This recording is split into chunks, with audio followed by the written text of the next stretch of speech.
abducted in Lolongo on December 17th. For now, let's pause on the issue of abductions and talk about something else that features on the front pages, that's on the front page of the Daily Nation. This being the very first academic week of the year, it's also back to school. Issues of bursary do come up. So the headline on the Daily Nation also affects members of the National Assembly. And they say how corrupt officers pocket needy learners' bursary cash.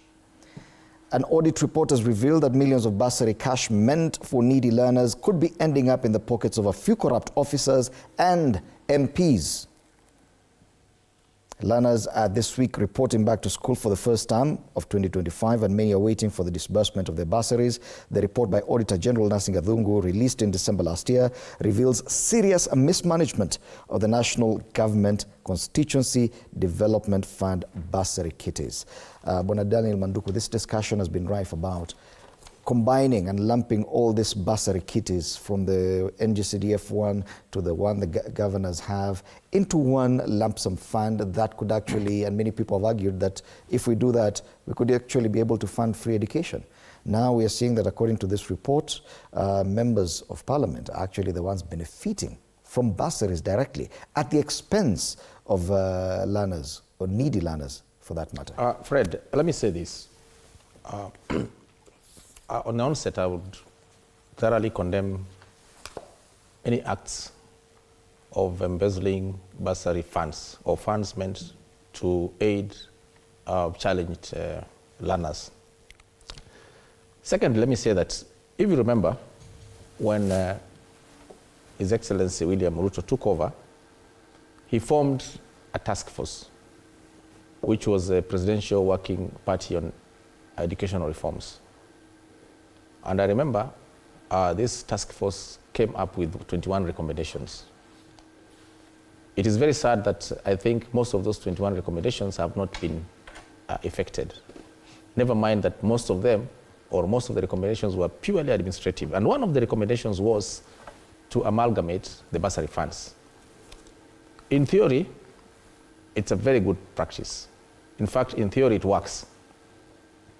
But then, even before we go there, we ask ourselves, how come then, even when it comes to matters of capitation, the same government still has challenges of transferring monies meant for the learners to the schools, be it the secondary schools or the primary schools?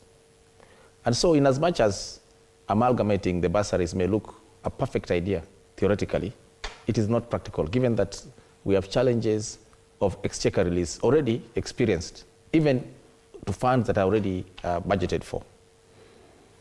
Now, I've read through this report on the Auditor General's views. First of all, let me make a disclaimer that this Auditor General's report was up to the year 2022, up to June 2022. And so members of the National Assembly currently in office are not affected by this. Except those who are serving their second terms. Why am I saying this? If you come to my constituency, Nyaribari Masaba,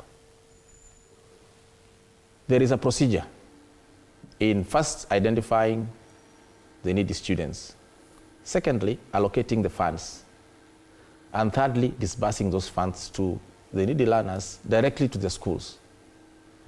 This money is never given to individual learners. For example, if you identify 10 children or 10 learners from a school called Ichuni Girls, which is my local area, we'll do a check of, say, 100,000 shillings to Ichuni Girls, and then do a schedule and say this 100,000 shillings belongs to student number 1, Miriam Nyaboke, number 2, Catherine Bosibori, number 3, Mary Indimuli, etc. And so the money never comes to the MPs, unless the Auditor General is telling us that that is what she has come across. Money is paid directly from the account to the schools. That is the practice, at least in my constituency.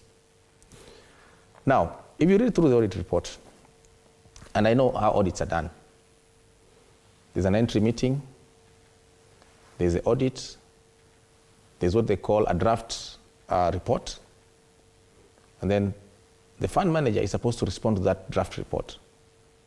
Now, the challenge we've had in most of these cases is where the fund managers were transferred. At this time, most fund managers were transferred. So that by the time the auditor is coming in 2024 to do an audit of 2022, there was no response on the audit queries. It is not possible, for example, they have said here, one constituency neighboring me, Nyaribari Chache, which is my neighboring constituency, it is not possible that the member of parliament there embezzled 6 million. It's not possible. Sometimes the auditor, yes, does her work. I know she's got auditing standards, I agree. But then it is a lack of that reply. And the reason is, in most of these constituencies, the sitting members of parliament today are different from those who were there at that time. And because of that lack of that information, they just put in the press the issue that money has been... goes to beneficiaries, where money is sent to schools it is for possible. People who do not exist, and probably that money finds its way back to the pockets of members of parliament? It is possible. But I can tell you, those are isolated cases. Members of parliament have an interest of their electorate. At least I do. I would not want to see a situation where I give money to a school, give a list of learners to benefit, and then go back and get that money. It's not possible. Let's allow... Furthermore, just think of it like this. How many people are in the chain? You have the money released to school, the school account. The school account has got ways of running that money. So how is it really? Does the head teacher again write a check to you, or does he withdraw and give you the money back? How does it happen? If the beneficiary does not exist in that school, then it's up to the school to return the money. Where do they return it? That could be the issue. Bwana Gakuya, do you agree that yes, there are specific cases where CDF money or bursary money is spent prudently by some MPs?